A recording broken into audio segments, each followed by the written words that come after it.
everyone and welcome to Little Jungle. Today we're talking about pothos and how we can make more of them. So we're going to start propagating with a pair of scissors. We're just going to put some 70% alcohol on it so we kill all the bad bacteria.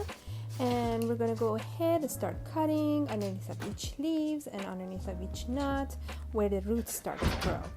And they are one of the easiest to propagate and they're just so hassle-free. It's the best option to propagate.